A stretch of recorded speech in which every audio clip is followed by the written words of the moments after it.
Hey everyone, welcome to Mayfield and Friends, episode number 20. Today I am with Semtecks.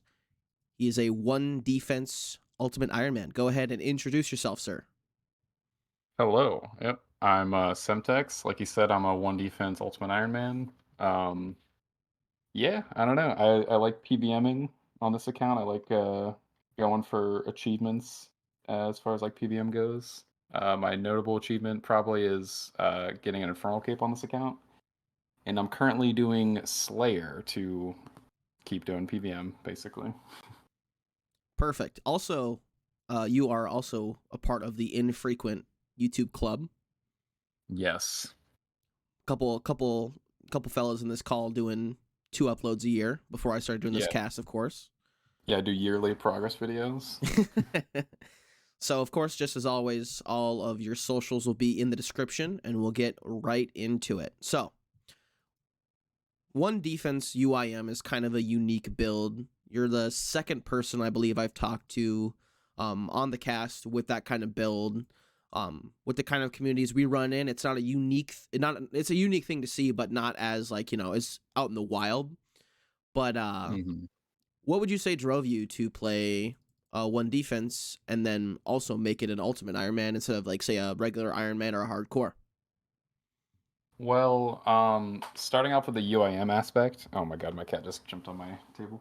Starting off with the UIM aspect, I've definitely been interested with the UIM game mode for a long time. I think watching Swampletics for the first time was when I was really like, damn, like this shit seems like a lot of fun. And then I think sometime around then is when I made this account, but it was just a regular UIM and I did like 75 fire making, and I immediately realized that I did not like playing a UIM. I was like such a noob at the time. This was like 2018, 2019. So yeah, I just gave up on the account after like, a couple hours of fire making. But watching Verf's hardcore UIM, the first season, that's when I was like, damn, like I want to play a UIM, and this one defense shit seems like really cool. He was talking about, I think they had just came out with the update for the POH where you can store individual pieces, and then once you get a full set, you can take it out as you want. Yeah. And it seemed like it added a lot of depth to one defense specifically because so many of your best in slots are storable. So yeah, I dusted off the account that was like 200 total and just started doing the one defense thing. Beautiful. And then what made you decide, hey, I'm gonna, record some progress, put on YouTube, show people how dry I can go in the Dragon Warhammer? Well, okay, so the first episode of like progress I did was like immediately when I started playing the account. I think it was like less than a week into the account that I decided I wanted to like start logging the progress. So I did one episode and I was doing like 50 construction or some really low level grind. And I just kind of stopped. I don't really remember why. I think it was just because, I don't know. You think it sounds fun to make videos, and then you realize that you're lazy. But Oh yeah. uh, so I made that one episode in like April of 2020. Big month for everyone. And then it was like 2 years later, I was doing the shaman's grind, and let me tell you, something about killing 34,000 shamans really just fucking gets you thinking anything sounds fun. So I started compiling all of the old screenshots because RuneLight obviously screenshots all your stuff. I started compiling and like chronologicalizing, if that's a fucking word. That's not a word, but I started getting all of that stuff in order to make like a basically just a screenshot montage video of all the progress up to that point with the intentions of starting a progress series. Um, and yeah, so I did that whole video while I was doing shamans because it was a pretty AFK grind. And yeah. And then just kind of went in more from there. I know it was like, and was it like another year after that Shaman's video that you released your second one? And now it's been a little bit more consistent here going forward. Well, so I did the shaman video, which was again just like screenshot montage effectively. And then I did a second episode that was like your standard progress video. And then I made that one. Uh, and then, so after that second video, I did a shaman safe spot like guide. um, maybe like 2 weeks after the second progress video, and then yeah, I took a break from the game for like a year. At least that wasn't me being demotivated with making content. It was just me being demotivated from the game. Had a lot of stuff going on in IRL. You know how it is. Of So there course. wasn't like any progress that I was like lacking for a year. Like everything was recorded, luckily. No, absolutely, yeah. No, I totally get it. I feel like everybody who plays this game has gone through spurts of, I'm gonna play 15 hours a day on my days off, Hmm. and then like AFK stuff at work, and then when I get home, do the intense things, and then Yeah, something else takes a hold of your life for a bit, and just don't play for months at a time. yeah, yeah. It'd be like that. And when you're like not playing the game, at least for me, I just feel so like I don't know. I think we were talking about this earlier before we started, but like if you don't have a lot of time, or at least when I don't have a lot of time to commit, I just don't feel motivated because the progress seems too slow.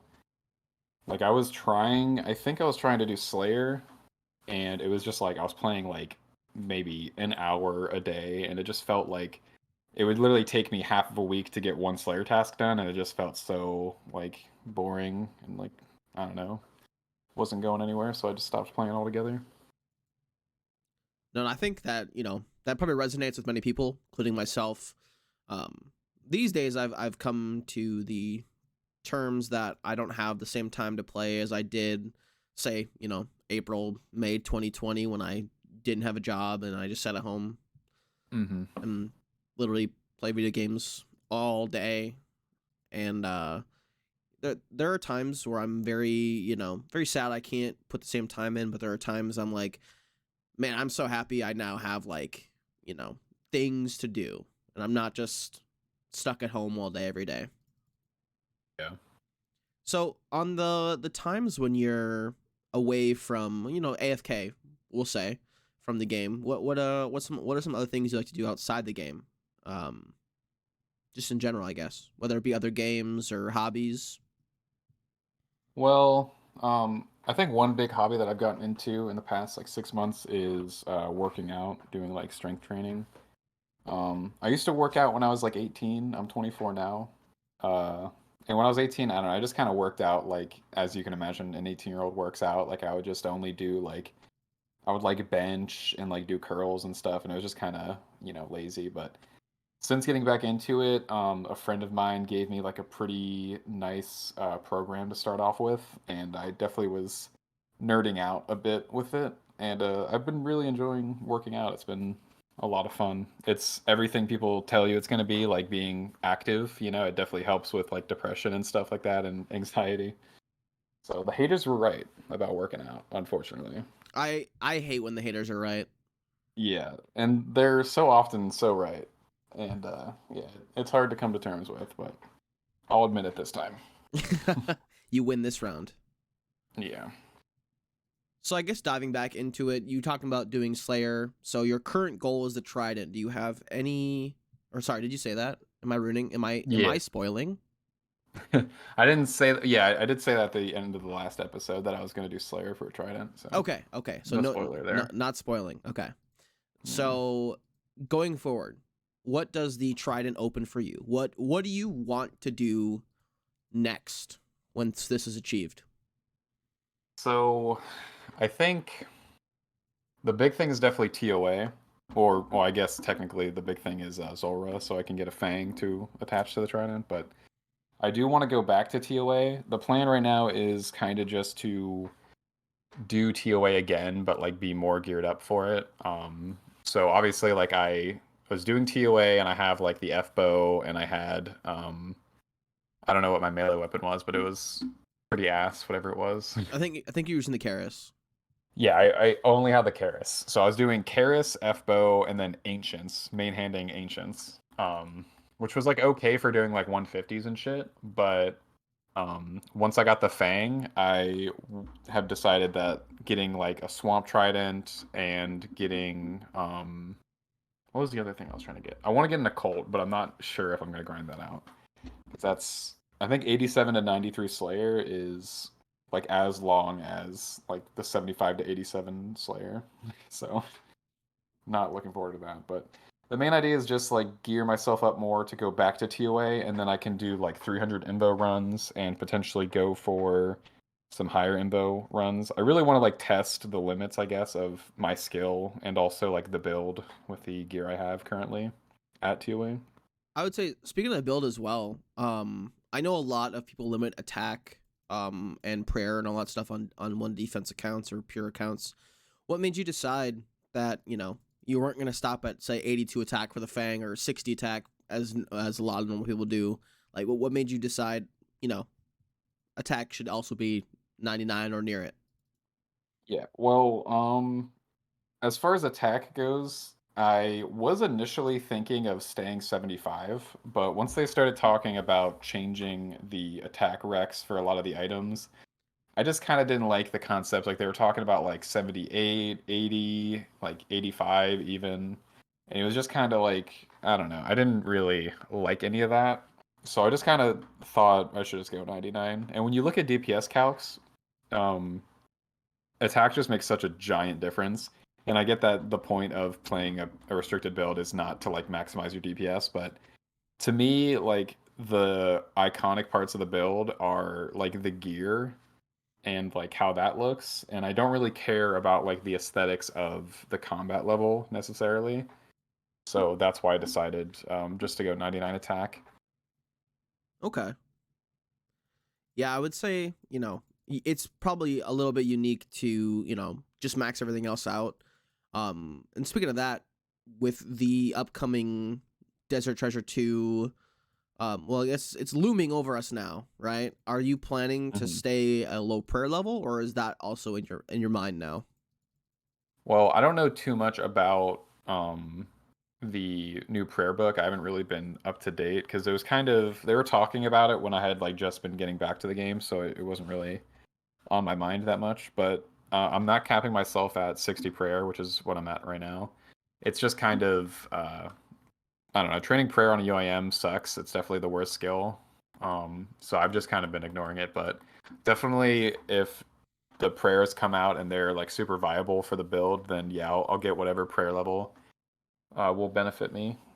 I'm not going to cap it at all. I think I cap out at like if I get 99 prayer, I think I cap out at like level 101 or something, which kind of looks ugly, but I think 80 or 85 would put me at 100 combat maxed out, which I think would look fine. 100 combat's clean. 101 Yeah. combat, not as clean. Not as clean, yeah. And also 99 prayer on a UIM, like I'll save that for when I'm maxing, you know. That's a big grind. Do you have that in a mindset at all? Like wanting to, do you basically max everything besides defense?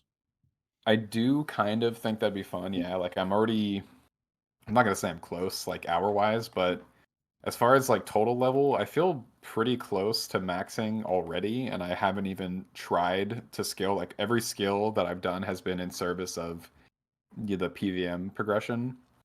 So I could definitely see in the far future maxing out the build in like a completionist sense, you know, going for like pets and like getting 99s and stuff like that. If I ever get the account to that point, I might not play it to the logical conclusion, but if I did, it definitely would be part of that for me. And I guess speaking of maxing and like long term, one thing that you had mentioned in your most recent video was the possibility of one day leaving the one defense bracket. And then with that being Yeah. said, is there any specific bracket that you would be the most inclined to go for, like the 13, 35, 42, 45, anything of that nature? I think for me it would be either 30 or 42. 42 I just think is like a cool build, and it's kind of like a nicher build compared to 45. I feel like people think of 45 when they think of Zerkers, but 42 is definitely like a cool build aesthetically, I think. Are you just trying to But butter me up right now? no, Like, I just love that build. You have that build. Shit also is 42 if you know shit from the clan. yep.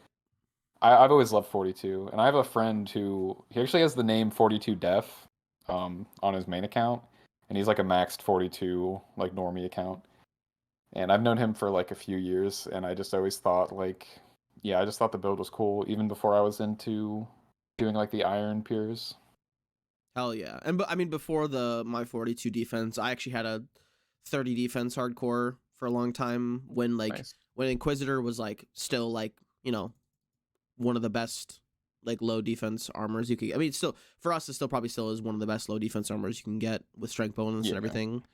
But like, um, my roommate and I decided we were gonna make twins, and so like we did Oh. different routes that way. But it was before Group Iron Man too. Um, Hmm. and so he played it for like a month, rushed the Fury, got it, and then stopped playing the account. Wow. So I kind of just like lost motivation because I that was when I think Leagues 2 was out. Hmm. So I was AFKing that account at my load mine while I was doing Leagues 2 on Mayfield, and then I just kind of never went back to it. Yeah. And then I That's was like like, kind of relatable though, because I do have a habit of making like one specific goal for like an account, and then once I hit that one goal, it's like, oh fuck, well, like where do I go from here? exactly, yeah, no, I'm 100% with you. I have far too many accounts I know what to do with, and Hmm. it's I'm truly big on making new accounts. same. I love like the early game progression, like how fast it Yeah, feels, me and then once too. you get to like the oh, now I have to get like this 99, or I have to like, you know, finish this goal, like whether it be RNG based or just time based, everything takes time in this game. Hmm. Yeah, especially once you get deeper into the end game and you start going for those singular item or skill grinds that will take you, dozens to hundreds of hours. It can definitely get tiresome. Like I'm sure one thing that you've maybe thought of is the ZCB, and Yeah. that's a heavy grind on a low defense pure. Yeah, even I mean as far as like going so back on like the getting defense thing, 42 would be cool, but I think if I did get defense, I would start at 30. And one big thing there is Inquisitors because that is a very significant grind, and I think we both know people that have gone very dry on that.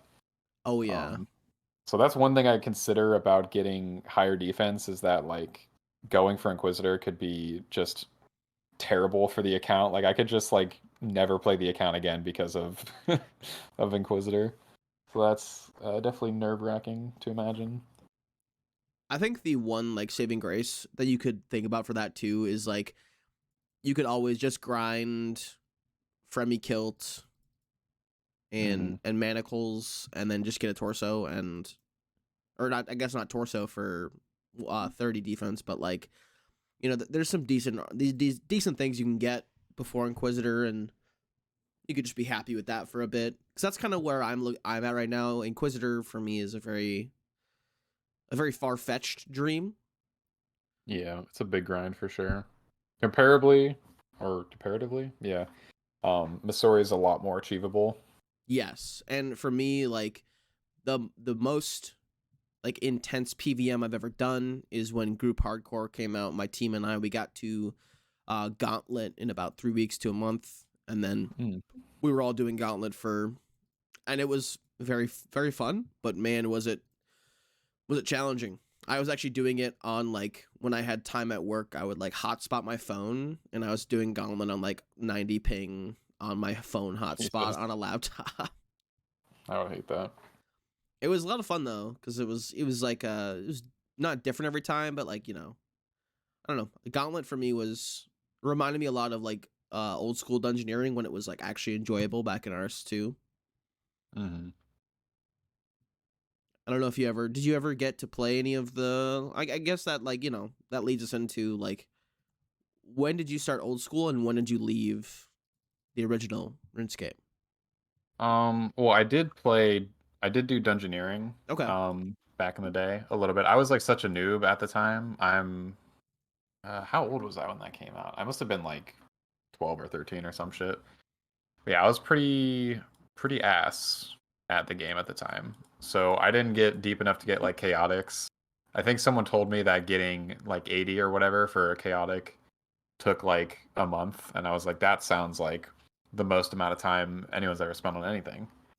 So I definitely did not get that, but I enjoyed it. I remember it was such a big piece of content. It didn't feel like a skill, you know, which Yeah. is always the argument that people make about it. But um, yeah, it was definitely fun doing dungeoneering back in the day.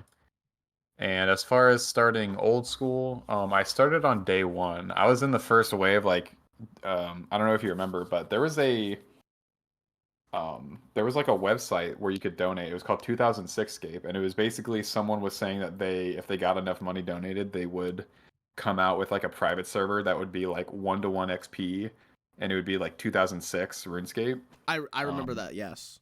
yeah, and then they scammed everyone. That was hilarious. But then Jagex saw that and they were like, "Hey, like we can, we can make this happen. Like clearly you threw money at this guy and you don't even know who the fuck he is. Like you'll throw money at us."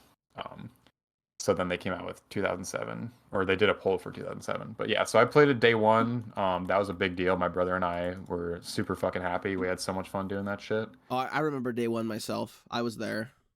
Yeah, it was big. That was like, I mean, I feel like at the time we were so nostalgic for like back in 2007 when we were playing old school. But now like I'm more nostalgic over 2013, the first day we were playing old school, than I am for like 2007, cuz like that day in 2013 was like it was like fucking Christmas. Like everyone was so happy. It was just like the game was booming. It was crazy. It was like a cultural fucking phenomenon. It And it it, it was a great time. it kind of reminds me of the Pokemon Go release when the whole world was in harmony for 30 days. Yeah, that came out at like such a perfect time for me, Pokemon Go did, because I just moved to a new house that was like two towns over from my old house, and it was out in like the woods, and I had like nothing to do. I had just bought a longboard. So all I had was a longboard, Pokemon Go, and like just endless fucking nothingness. So I would Hell just like yeah. ride around fucking, going to gyms and shit. It was so much fun. It sounds like the dream, honestly. It was a lot of fun, even though it was hot as balls. It was like summer or whatever, so it was very, very hot running around, but it was still a lot of fun. So I guess rolling back to, the original start of old school, all that kind of stuff. When did you start like the original game? What was who or what got you into RuneScape initially? Um, so it was my brother. It was actually this girl that was on our street. I must have been like 5 or 6 at the time. And this girl that my brother was friends with got him into it. And so we luckily had a laptop, or our dad had a laptop. And yeah, so he started playing it. And then obviously I was his little brother. So I was like, anything he was doing, I wanted to fucking be involved with. Yeah. And yeah, so I think I started in 2005. I was 6 years old in 2005. Wow. Yeah. Yeah. So 6 years old. I was ass, obviously, at the game. And I was mostly helping him. Like I had my own account, but like more often than not, he was convincing me to just play his account for him. As the older brother does. Yeah. But it was a lot of fun. We fucking loved that game. I just remember like the summers it was always like a big grind. Like we would go, I remember we did 99 strength on his account at Dagonoth's, and we were getting the Snapdragon seeds, obviously, that Dagonoth's drop. And like at the end of that grind, we had probably made like 2 or 3 mil. It took like all fucking summer long, but it was like the coolest thing ever, you know? Like we were just so happy that we just grinded this one monster for 99 strength and got, you know, probably like 30K an hour at the end of everything. That's dedication right there. Yeah, it was a good time. I remember I have a vivid memory of when I was a noob and my brother was like doing like pure PK builds and all that stuff. And I remember he had like a 61 range low HP dark bower, and he was like, log on and do this for me. So I did, and then in my mind I was like, dude, it'd be so because he had money and I did not have money. And I had Mm. always wanted black gold. So I got Oh, 10 Velocity Trend. defense on his one defense spear to wear black gold, and I was so stoked. When he got home, I was like, check this out. And he's like, you did what? That's a rookie mistake, though. I would never let someone play my peer without expressly explaining to them how like all that shit works. Oh yeah. Yeah, no, 'Cause if they don't know, they'd be like, "Hey, like I noticed one of your skills is way fucking lower than the other, so I went ahead and like started that off for you. You're welcome." pretty much exactly what I did. It was he was very, very unhappy. Yeah, I can imagine. But that's like one of my like oldest like fondest memories. And then when they had like PK Worlds and like when the free trade was removed and Wilderness was shit, my friends and I would just like make like low level free to play pures and just go mess around in the wildy. Mm. Yeah, it's When good times. when was the last time you played RS3? Did you leave after the EOC or did you continue a little bit after? I honestly, I played, so I did dungeoneering, like I said. I did a little bit of like the summoning era, but I quit the game probably around like 2011 because I just started like getting more into like not RuneScape, you know. Mm-hmm. I was just kind of over the game entirely. I really, if they never made old school, I probably would have never come back to the game in any capacity. But then old school was coming out, and you know my brother and I were talking about it, how cool it was gonna be. And something about old school, man, it just fucking like I don't know, it hit different. I got fucking obsessed. I was having such a fun time. I remember I loved farming. If you remember farming used to be on a global timer. Nowadays it's I think like 2 years ago they changed it to where it's like a, you know, it's like a timer that's like not based on your logging out, but it used to be like if you were like 10 minutes into like a 15-minute cycle and you logged out, you would actually reset the timer. So there was this website that my friend showed me that would like tell you the global timers, and so if you were like about to log out, you would like check it and be like, "Oh, the timer's about to, you know, cycle in like 3 minutes. Let me wait 3 minutes before I log out so I don't fuck up the timer." And I Yeah, would like literally time my like logouts and my existence around my like herb patches and shit. that's crazy. Yeah, it was actually so the guy's name is SK Dude Man, which you might even see him. I've seen him like on Twitch and stuff, like you know in the chat. He was like big into farming at the time, and he kind of explained like everything about it to me. And that was fucking years ago. He probably does not remember that, but I still remember his name, which is so funny.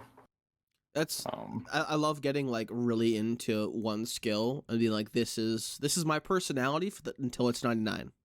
yeah, farming was big at the like no one really fucked with farming at the time. It was a very low key skill.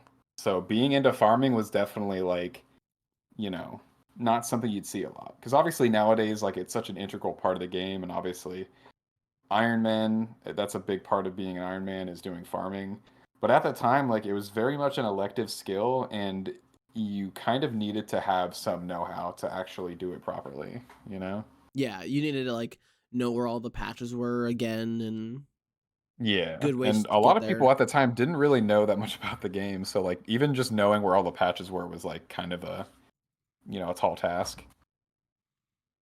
I remember back before old school came out, I would have to like look up farming guides to like know where all the patches were when I played like level 3s back then, and like all the knowledge I'd retained from all the patches back then. I remember like one time I went to go look for a patch in old school, and it was different in RS3 because I didn't start like fully playing old school until about 2015. Mm. I actually played RS3 until about then, and I forgot that some of the patches have been changed. Since like in RS3 they're changed, and I don't remember which one it was specifically, but I was like looking for it. I'm like, they don't. Did they remove this patch? I think it was the either the Catherby or the Faldor one. One of them is Mm. like it's one of the patches that's in a completely different area. It's like it's the same city, but like they've moved it, and I, Yeah, I was so confused. It took me forever to find it, but we got there.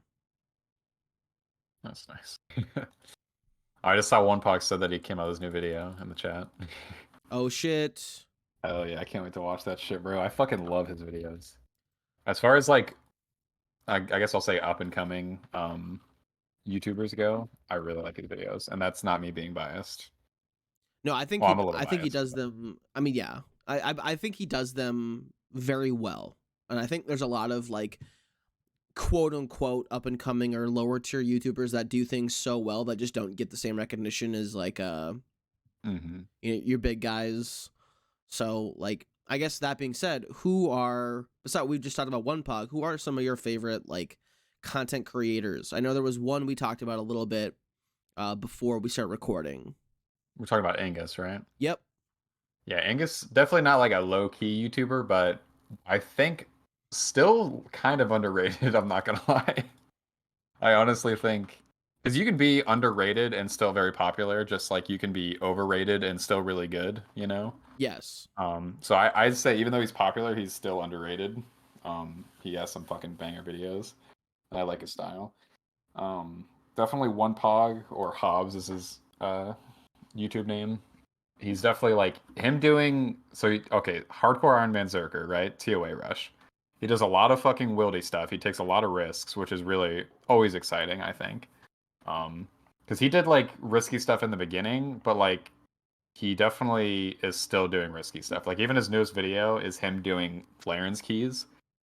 So Yeah. he's just constantly risking the status there, which is really cool. I think everyone loves watching hardcore shit, right? Especially for a Zerker.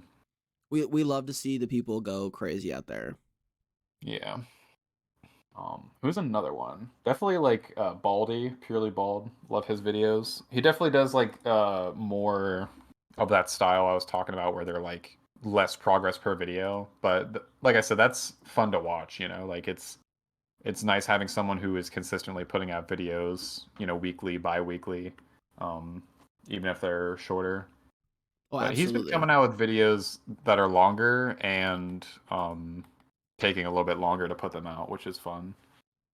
Um, but yeah, he's definitely a good YouTuber. Another peer. He's I think 13 Defense is his account. Yes, and He's a really good one. I have actually chatted with him. I think I'm gonna be talking to him some point in the this summer. Oh, nice. That'll be nice. That'll be a fun one. Um, oh, Life Inquisitor. Ooh, his Fuck videos are yeah, so sick. I love his videos. He has a good style. I like that he leans into the narrative style a lot. He's not afraid to add that little bit of character to his videos. I think a lot of people are maybe a little bit afraid to like add that kind of like artistic expression to their videos. Maybe that's just me projecting, but I think a lot of people just want to like maybe it's not like they're afraid to, but maybe they just don't want to put in the effort. But I do appreciate when people add that little bit of oomph to a video, and it's not just pure progress. So yeah, he's definitely a good YouTuber. And that was a great series. Yeah, I'm super like I'm stoked he finished it, but also set like I know they have like the chapters post what he's doing Hmm. now, but like I would love to see him like start something new and do another like big thing because I think I like, agree with you. He does like a lot of really cool narrative elements to his videos. He does like his he's got like the YouTube. He's kind of got like his style down. Yeah,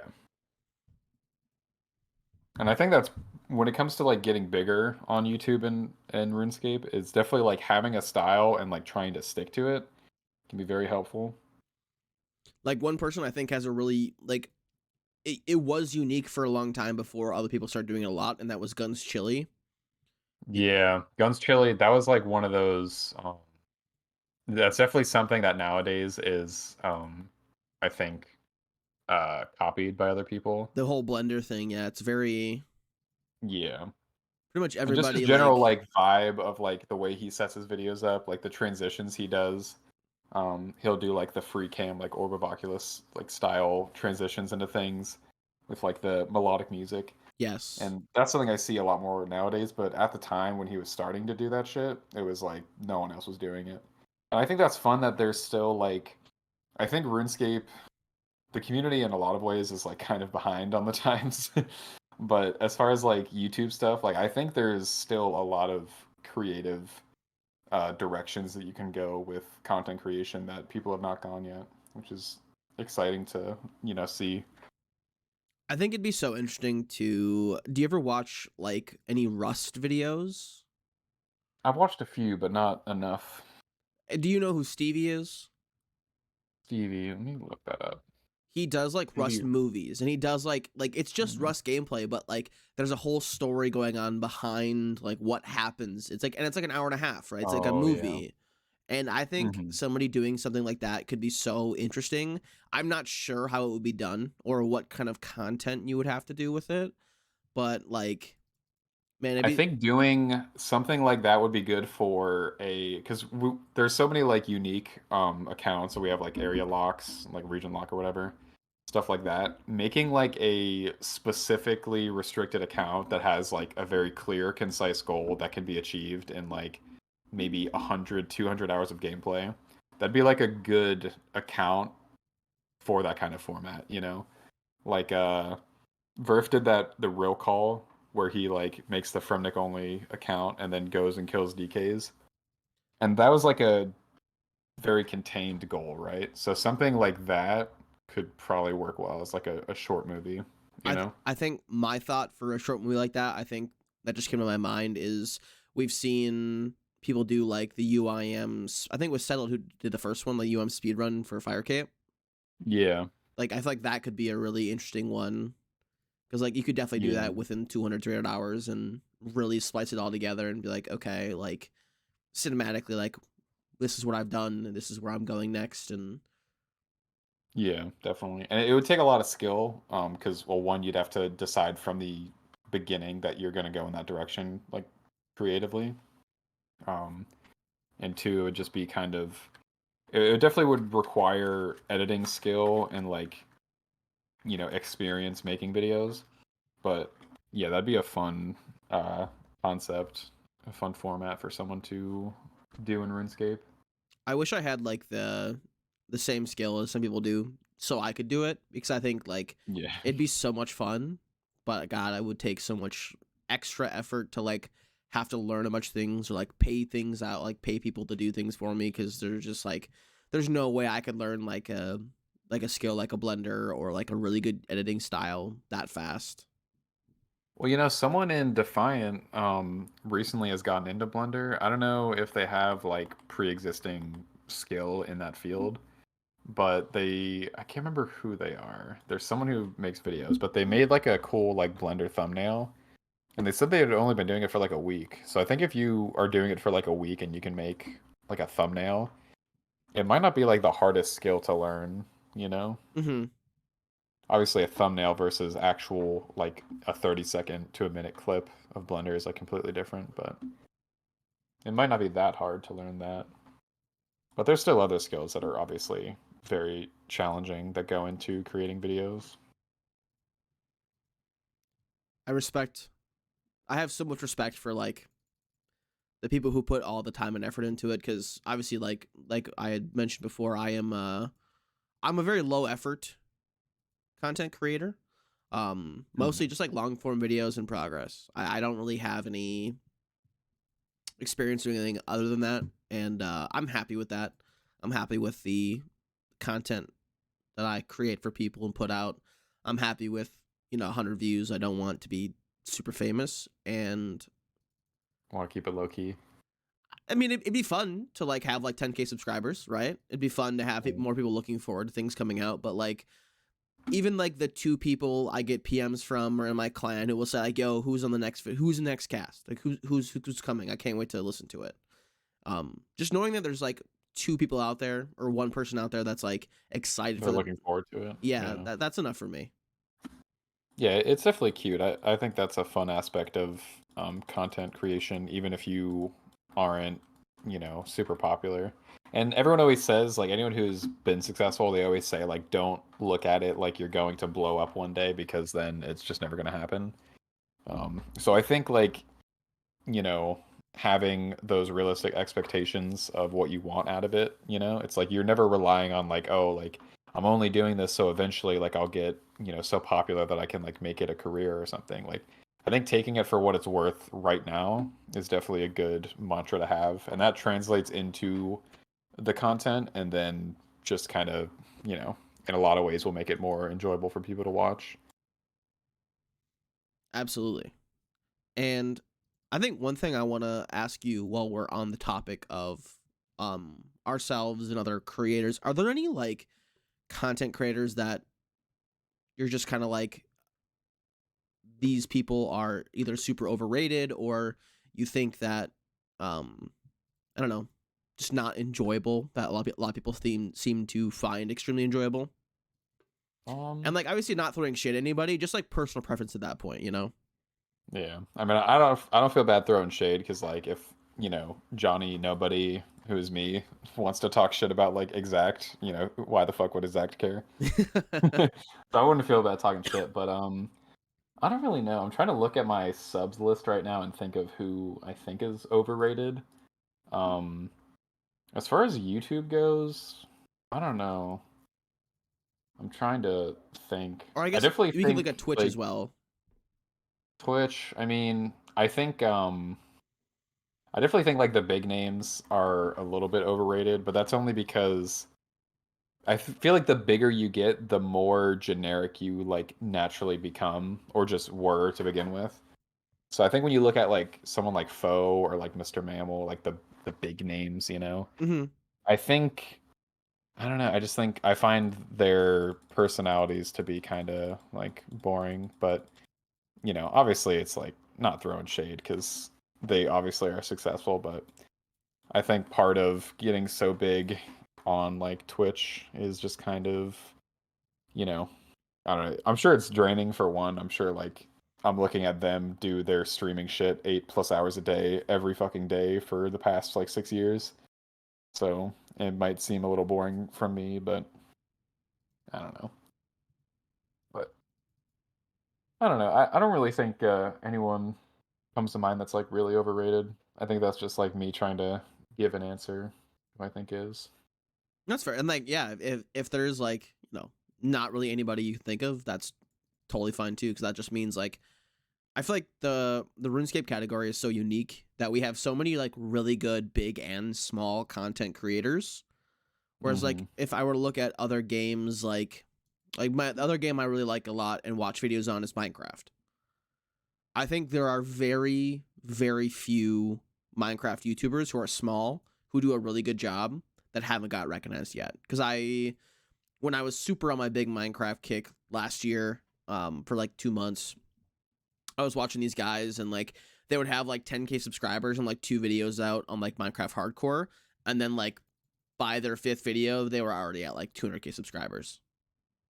Damn. Because people just like they find them so quickly in that specific game, and like other games like that. I feel like it's hard to be in some of those bigger games, especially because Minecraft is about like one of the biggest games in the world.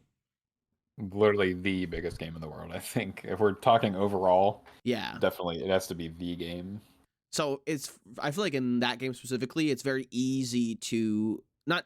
I'm not gonna say it's easy to break out because you still have to have the skill, but it's easier to get noticed because there's so many more people looking for that kind of content. Mm. But that does not devalue any kind of effort these people put in, because the videos that I have seen these guys put out are insane. Like, people will put like 200 hours of effort into a video and they'll do it in 2 weeks, Yeah. and they'll edit the Well, video and all that shit. It's insane.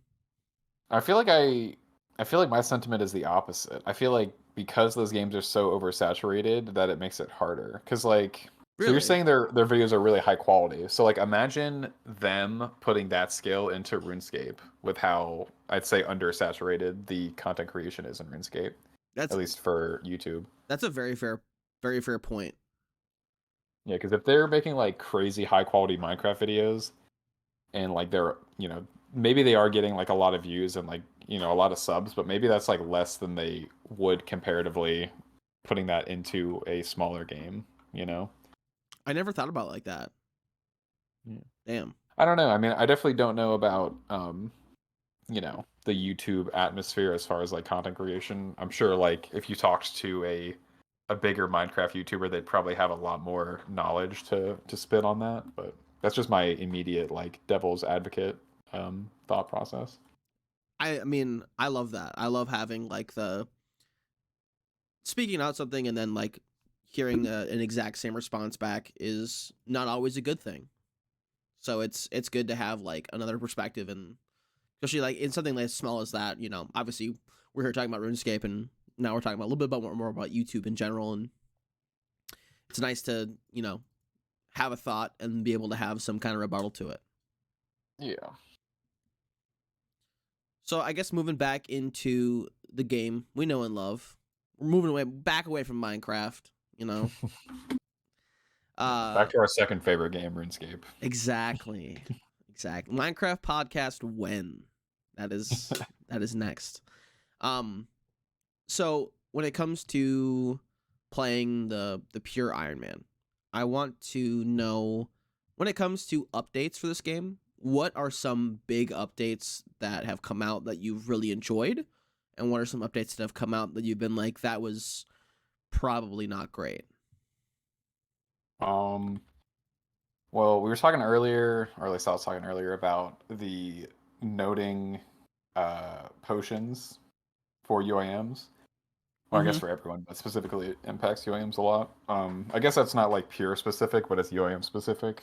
That was That's totally definitely fine too. that was such a integral update for PVMing in the UIM community. And I definitely think, even though that's a very contentious update, a lot of your like heavier, like skiller, UIMs still don't like that update. But I think it's just led to a lot more UIMs engaging with PVM and getting better at PVM, which I think is ultimately a good thing.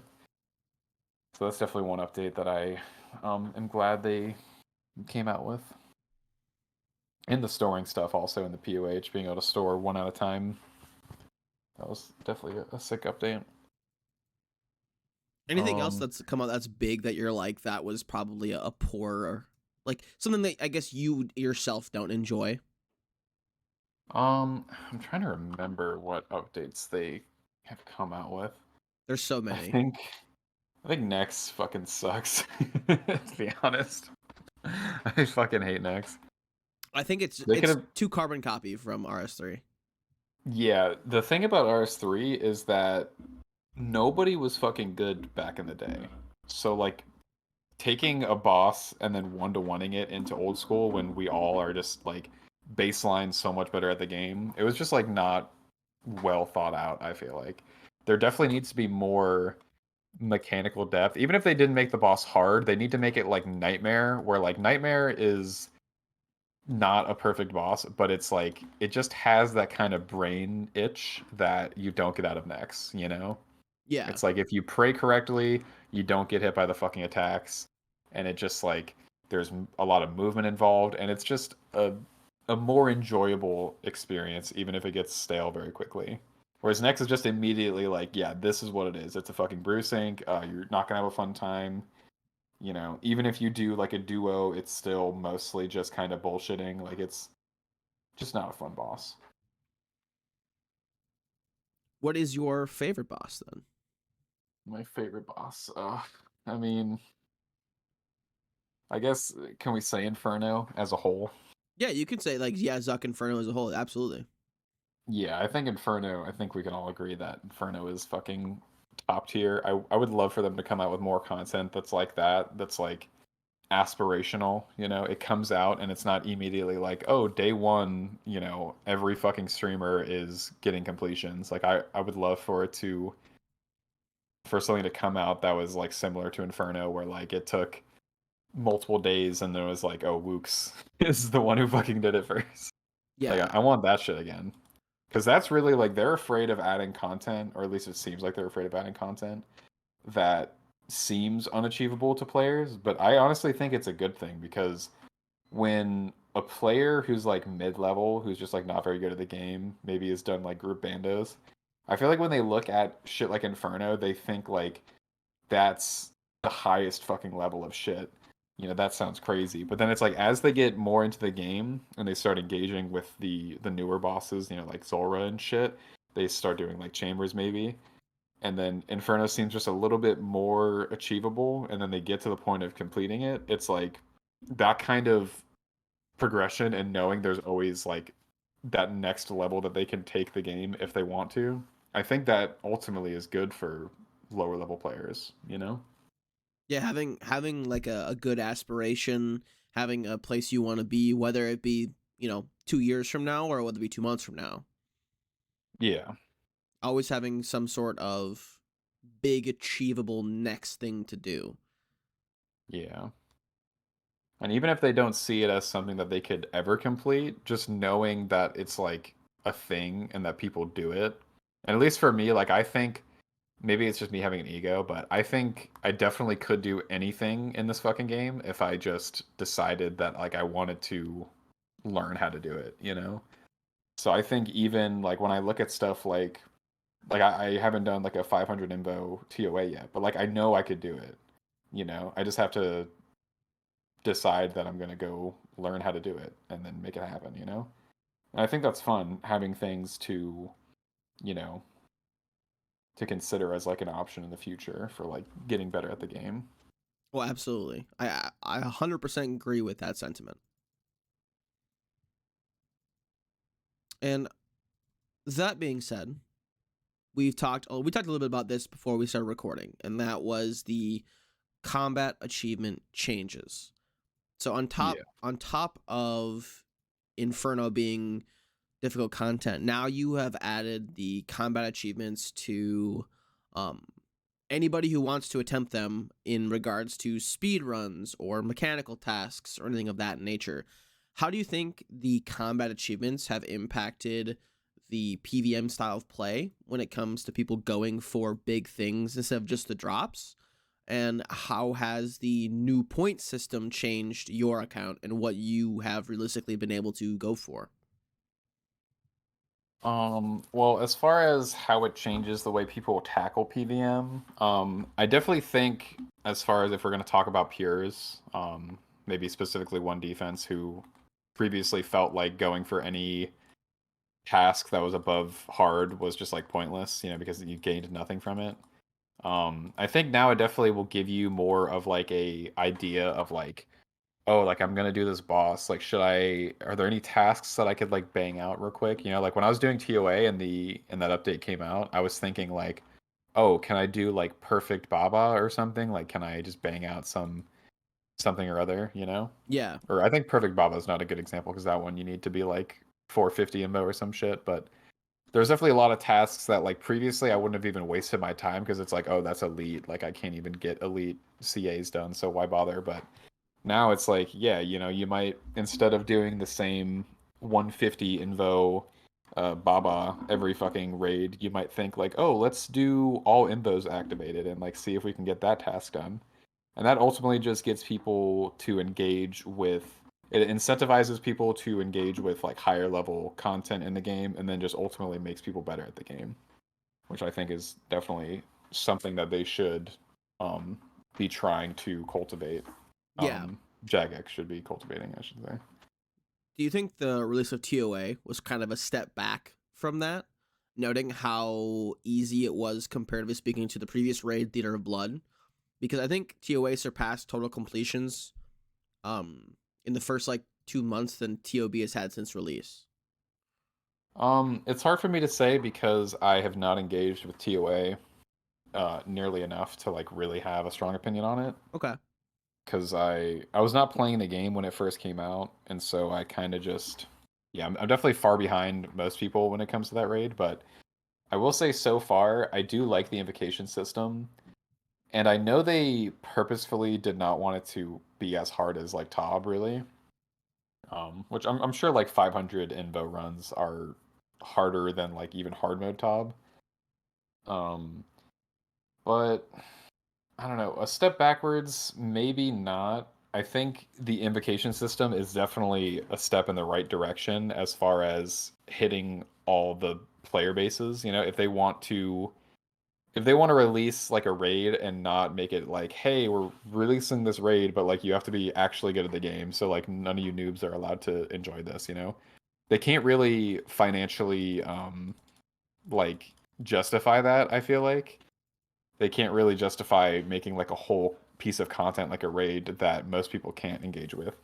So I think delving into the concept of modifying the difficulty and trying to make that more in depth is definitely a step in the right direction, even if probably a lot of people would say TOA was a step in the wrong direction. I think it's still going, you know, it's trying to go for like an end goal that is ultimately going to be better for the game. No, that makes total sense. I like that.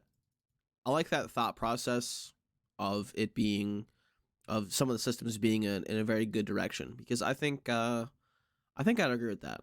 I've watched like the No Monkey video and some other tasty videos about people how what their opinions are on what direction TOA has driven, and I think I kind of got jaded from that. But Yeah, I'm definitely like a much lower level like person compared to like someone like No Monkey. Like obviously No Monkey is a badass. Like he's pretty much like he's like the only YouTuber who is like very deeply ingrained in like that end game PVM stuff. mhm. Other than like the big names, I guess, that make content. But he's like the only one that I can think of that like actively is talking about that end game stuff. So I definitely would say like his opinion is more valid than mine, but I just try to think of it from not only my own perspective, but also like what Jagex is trying to achieve, and like in the long term, because they're ultimately thinking in long term on everything they do nowadays, which is something they didn't used to do. They didn't really have the resources to think long term. But now obviously old school coming up on what was this 11 years? No, it was 10 years this year. Yeah, I think so. Yeah, because 2013 is when the game came out. Yeah. So I don't know. I don't know if I think they didn't really have it in their mind that the game would last 10 years. I think people would. I think they thought maybe they would get like a big boost, and then people may migrate back to RS3, Hmm. and then suddenly this game became more popular than RS3. Yeah, no, it definitely when you like if you look into the way like the development was working in that first year, like it was very clear that it was just considered like an offshoot that would at best make them short-term money and get RS3 a little bit more popular. And like that was it, It took like many years of the game being consistently successful for them to finally be like, okay, this is valid to put resources into. Which is such a crazy thing to think about, noting where we are 10 years later, but also makes a lot of Mhm. sense from like the business point of view. Because like, Yeah. because like if I'm gonna put something out and I expect it to do good, like I think that's what like a lot of mobile game developers do. They put something out and they're like, this will be like a hit for like a few months at most, and we're gonna make a shit ton of money in that time. And then while that's generating revenue, then we make the next thing, and we just make the next thing, and the next thing. Yeah.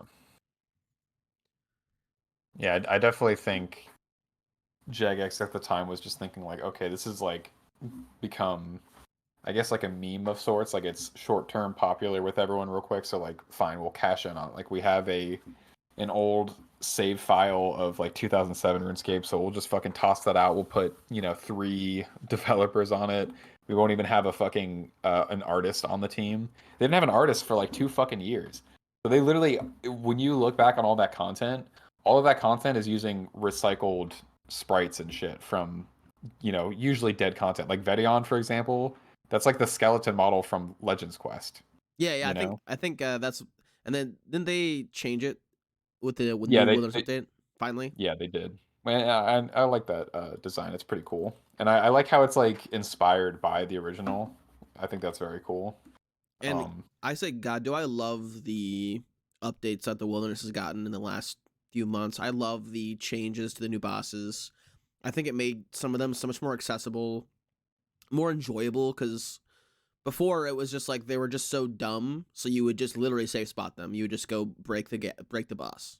yeah, And now and they that have was again like that was a product of the time. Like that was back when again, like they were reusing the models, yeah, like all of those fucking creatures, like, Venenatis is just a red spider that's enlarged. just big. Callisto's just fucking a bear that was recolored a little bit. So yeah, the not only were the models shitty, but also the mechanics were shitty as well. I mean, it was like designed for people to like mass them, I'm pretty sure. So like the concept was just do a fuck ton of damage because one hit will be on one person and then the next hit will be on another person. And the odds of you taking 2 hits in one life of this boss is like, next to none. But obviously that's not how the game went because that's also like when Iron Man started coming out and then like became like the fucking cultural zeitgeist of the game, and then slowly every update was, directed towards making Iron Man more like viable. So I think that had an impact on things as well. how big do you think the impact that Iron Man made in the game is, comparatively speaking, to if the game did not have Iron Man now? It's definitely huge. I mean, you got to think like people joke about them catering to the Iron Man mode, but they very much have been ever since it came out, which I think is an okay thing to do. I don't think they should pretend that Iron Man doesn't exist. You know, like that'd be stupid, especially because so many people play Iron Man. Yeah. But yeah, it's had a huge impact. I mean, when you look at the progression in the game, like it's so clear that, solo playing is very much like, if not a focus of certain updates, very much a, at least a notable side thing that they're like thinking about. Yeah. I mean, just like farming, for example, like when you look at farming in like 2014 Iron Man versus nowadays, like it's pure just it is completely fucking shifted. And it's like every aspect of the game, I don't know if you played an Iron Man. I played an Iron Man like right when it came out. So I I remember think I all of that bullshit. I think I played a little bit, but I watched mostly a lot of Iron Man videos when they came out because I was like, Hmm. I'm not good enough to play Iron Man. Well, if you look at like Bodhi, like playing single player RuneScape before That he played it like a was few months before it came out as a mode. yeah, it was so good. Yeah, and like the type of shit that you see him doing is not just because he's a quirky guy. Like that's because that was the shit that you did, you know? Like nowadays we have like giant seaweed and like fucking, sandstone for like crafting. Like they basically have taken every part of the puzzle that was playing an Iron Man that was like kind of, the edges were a little bit bent and they didn't really fit together properly, and they've just kind of sanded those down into, you know, a lot more of a cohesive kind of play style. Yeah. It's amazing the game was even playable as an Iron Man to begin with. Like that alone was insane that they would make this MMO that is designed for there to be a lot of people playing, and it would just happen to be playable by yourself. It's definitely amazing, but there were certain parts that were not so ideal. I guess I never thought about it because in my mind back in the day, it was always like, if you wanted to do mining, you power mine. If you want to do smithing, you do, something profitable and do it very slow, or something very, very costly and do it very fast. Like, there was never a gather your own ores, smelt them, make them into something, or same thing for Hmm. like wood cutting, fire making, fletching, etc. Yeah, I don't think anyone ever played the game like that. So the fact that it was even possible, just to me at least, was very weird.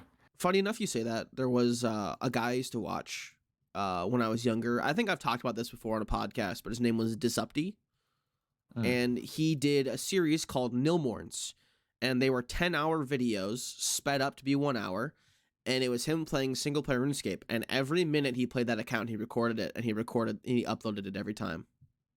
Mm. And this was like I think 2011 or 12. Damn. So would you say that's probably like the original like Iron Man? I'm sure other people had like ideas like that, but he was the first person I think I ever saw like actually do it and like record everything as proof. Because like anybody who wanted to do it could say they did everything alone and then just do a little bit of cheating. Yeah. My Um, brother even like when I told him about Bodhi back in the day, like doing the single player shit, he said that he like was probably cheating, and I was like, that makes no fucking sense, like based on, you know, like I understand why someone would think that, but at the time I was just like, that makes no sense because like why would Bodhi like lie about that? exactly. Yeah. Why? Like, what reason would he have to lie? Yeah. And like people definitely like I could imagine in like 2011 people being like, "Oh yeah, I play solo, dude." And then like just, they're fucking lying through their teeth. Yeah. Um but I definitely think like it's not the most far-fetched concept to be like, "Oh, we're playing this, massively multiplayer online game. I wonder if you could just do this without interacting with anyone at all, like it seems like such a simple concept, so it almost seems weird that it wasn't until 2013, 2014 that people started thinking about that in like the mainstream to the point where they made it a mode. Yeah. No, I absolutely agree. But I am so you can see what I'm talking about.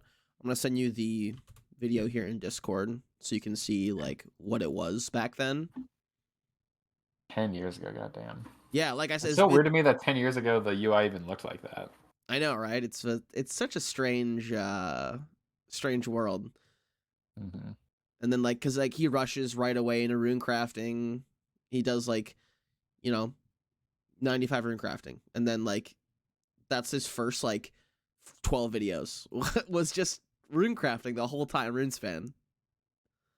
And I don't know. I feel like I didn't even play it this time. Like I forgot that this was even 2012 when they made like the Berthorpe um starting area. Yeah, Was it's a very strange game to see looking back now. Yeah. I mean, I definitely was playing a little bit in 2012, but like it was just so like little that I have like no memory of any of this shit. But So I guess one thing I wanted to ask you as well is, besides the Inferno Cape, what are some things that people know you for? Because obviously, like we've talked about before, like, one defense, Inferno is already difficult. Doing on a UIM is probably already a little bit more difficult. Gaining all of your own potions, managing your yeah. inventory better, etc., etc. Is there anything else that you would say, like, people, like, they would see your name and be like, oh, that guy did this? Well, definitely like the first one, if we're going like chronologically, doing the 1200 CG for my first enhanced weapon seed, that was definitely like a big one. Um, which compared to Skimmy, which obviously you'll do the episode with Skimmy next week. Skimmy went over 2000. That when I think about that, like I feel stupid for even mentioning the fact that I went 3 times dry because he went so dry I would have quit my account. Like I would have never done 2000. So it's insane that he went over 2000 for his. A trooper, honestly. Insane that he fucking did that. Like I don't get it. At least he is like 60 attack where he only needed the 1 seed because when I got mine, it was like, you know, I was trying to figure out which one I would need at the time because it would cost. I thought at first because I had like 7,000 shards, I thought that I could swap them back and forth, but the actual cost of swapping them back and forth when I didn't have the smithing level to do it myself, it was like I don't know, it would turn out to be like 4,000 shards each. So I was basically locked between using a bow or using a blade, which was getting pretty annoying. But yeah. So yeah, the 1200 CG was a big one, and then starting shamans, and I told myself that I would hit 20,000 shamans. I think I was at like 14,000 shamans at the time, but at 14,000 I was like, okay, if I hit 20,000, I'm stopping and I'm gonna go get a fucking infernal cape. Because initially my plan was like to get a fuck ton of stuff before doing inferno attempts. Like I was thinking like Kodai and like I don't know, like I was just gonna do like every possible PVM grind before the inferno, but once I was sitting there doing shamans and I was just getting so bored, I was like, fuck it. Like I have an F bow, I have I'm almost 94 magic. Like I should just go for infernal cape. Go forth and kill the Zuck. Yeah, that's what doing shamans for that long does to you. You start thinking that you're fucking good at the game or something, and then you get into that grind and realize that you're not actually good at the fucking game. You must Um, become good. yeah, yeah. So got the cape during that grind at like 20,000, and then 34,000 for the Dragon Warhammer, which was crazy. That is by far the driest I've gone on anything of note in the game. Um, that's definitely like when I don't know, when people are like gassing me up in the game, if they're like, oh shit, like you're a UIM or whatever with an Infernal Cape, I'll just like drop that on them. I'll be like, yeah, I went 34,000 for a Dragon Warhammer. Because that always like blows people's minds that That you could like go that far or something. I say that you like actually stuck with it for that long too. Yeah, or just the fact that like I don't think anyone's ever thought about the concept of going like nearly 7 times dry on something. Like it seems insane. Like maybe on something small, like if you're constantly rolling like 1 in 20s in the game, like eventually you'll go 7 times on that. But Yeah, yeah, to go dry like that on one of the longer grinds in the game is definitely pretty crazy. I'm sure that people who have been like, do you ever think people get like deterred from pet hunting because of like how dry you could go for like the Bloodhound or for the Penance Queen? Yeah, I definitely think that's a thought process for a lot of people. I think most of the people that go for grinds like that expect that like that's just par for the course. Like if you go dry in those things, and like that's how that's gonna go, you know? Mm-hmm. At least if you do go dry, it's like you can be the guy who had to do, 5,000 master clues to get a fucking bloodhound. At least you got some fame in that, you know? Because you'd have to rank one at 5,000 master clues, right? Yeah. So you could just like you could make a fucking streaming career out of that, honestly. You could just be like streaming every day, 8 hours a day, doing nothing but master clues, and just put your title as like, rank one master clue or whatever the fuck, or like, dry for bloodhound. Like Ra- that's rank one masters, no bloodhound, sad face. yeah. So you could definitely do some shit like that, and that could give you some motivation, because the drier you go, the more like famous you're getting on Twitch, presumably. I mean, that's probably not wrong. Yeah.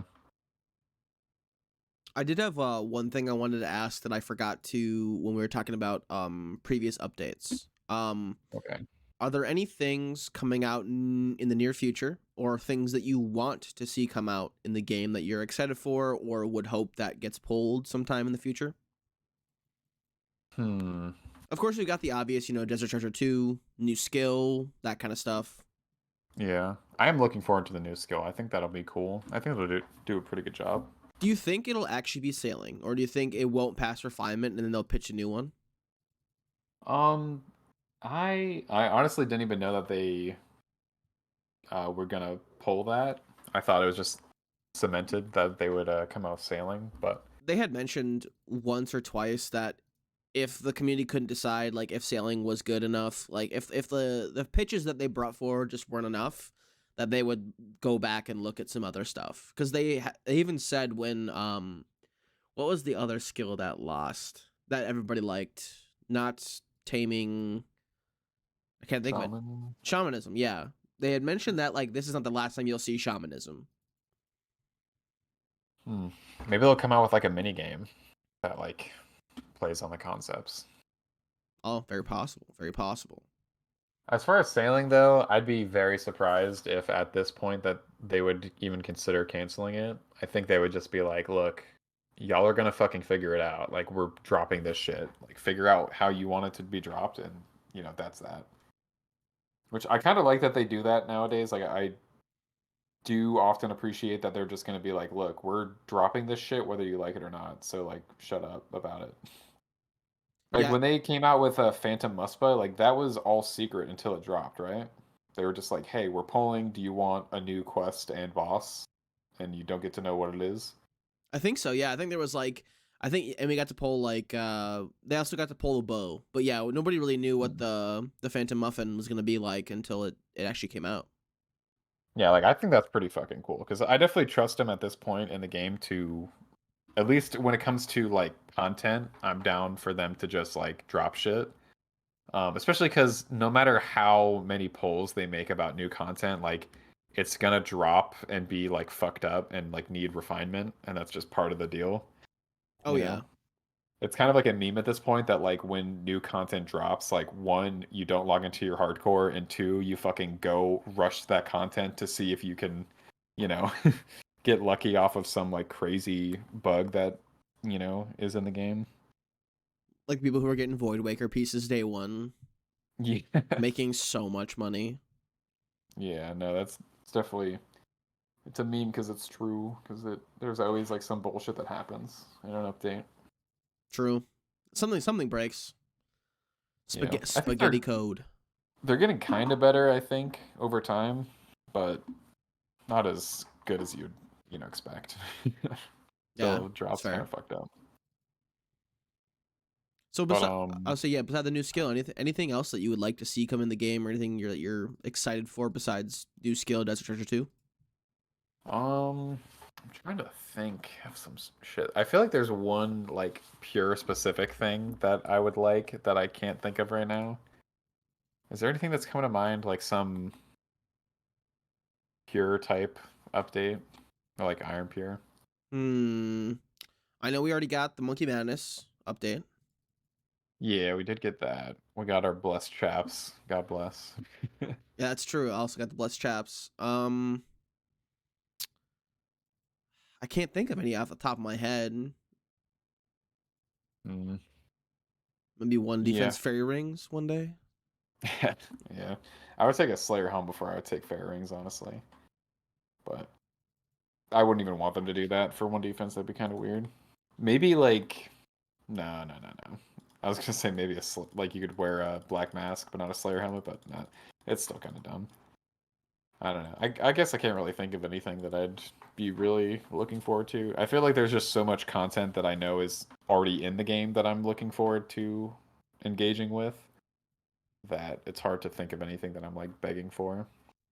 That's awesome though, knowing that there's like so much that Yeah. you still want to do and like not needing new stuff to really keep entertaining. So I think that's one thing.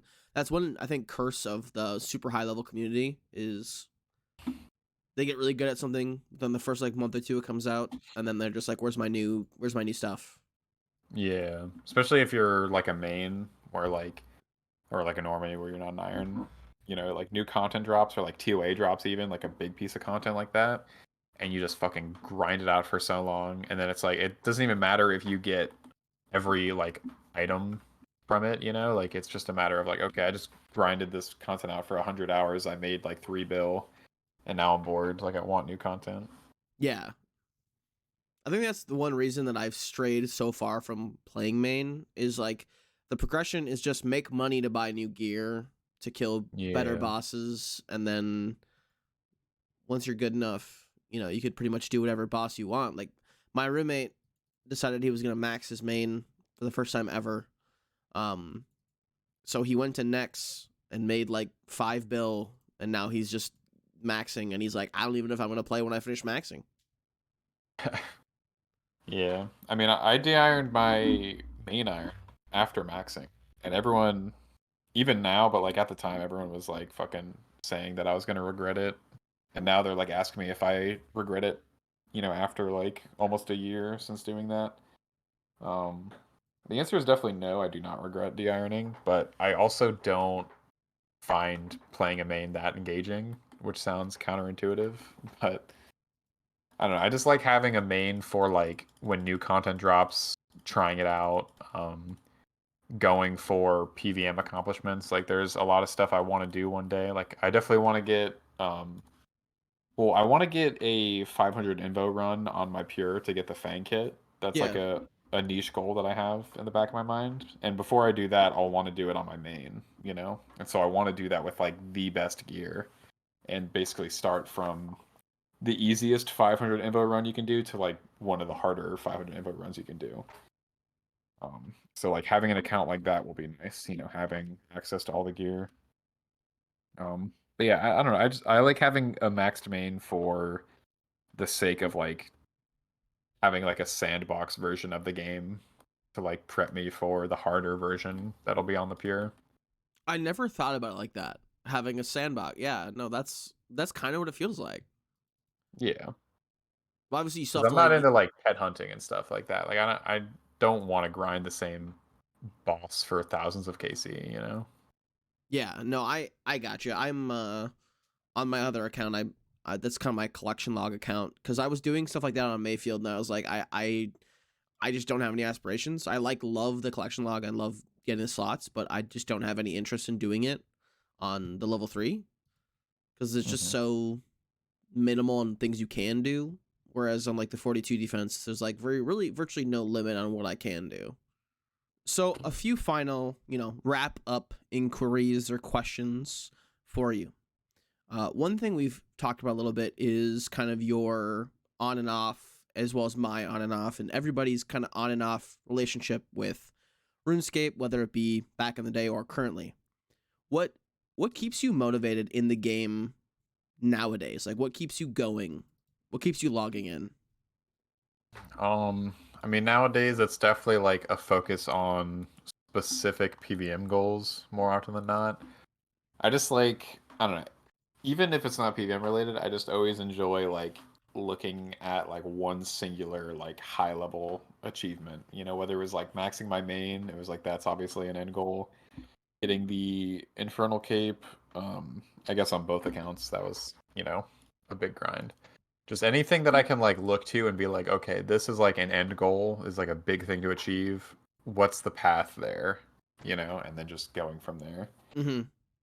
That being said, I don't have like a super specific plan on the account right now.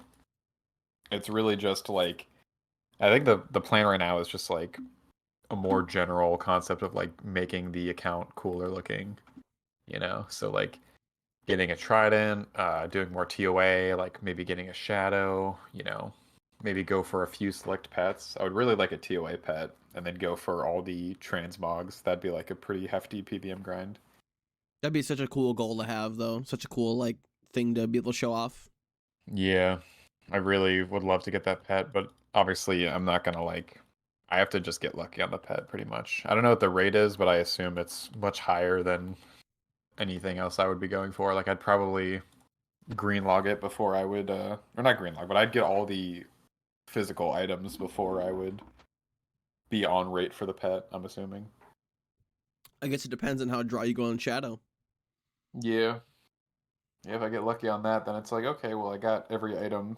Now I'm just grinding a pet. That'd be kind of, I don't know if I'd end up doing that. That's fair. It's fair. It is. Once you like finish the items, it's kind of hard. I feel like to go back and be like, well, now I have this one in massive chance to get this big item and or big pet. But after that, Yeah. that's it. Yeah. And it's not like I can bang out all the transmog items and then bank them. Like I'd have to get the pet and then go for all those achievements. So, Yeah, it's like a post type thing. yeah. But I don't know. We'll play it by ear. Beautiful. So, Yeah.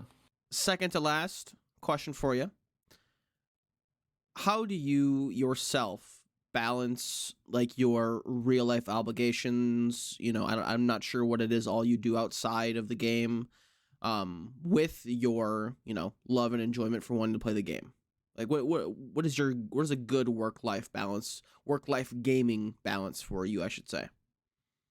Well, it definitely depends on, where I'm at with life in general. Right now, I don't really have any obligations other than like general, house chores, obviously, and then going to work. Um, and so since I'm so focused on Slayer right now, the main thing is just like dealing with all that shit, and then I try to just like maximize the time I can spend grinding out this Slayer grind. But then after that, like once I'm all geared up and like probably doing TOA again, I'll probably, play a little bit less just to like chill. I'm also gonna be moving in a few months actually, and I'm gonna be closer to my friend group. So I'm definitely not gonna be playing as much by then, but um I don't know. I just kind of base it off of how badly I want to play the game and how willing I am to like make time for the game. Because if I wasn't playing the game, like I'd be doing other stuff. Um, I'd just be playing other games or like reading books or stuff like that. Other hobbies.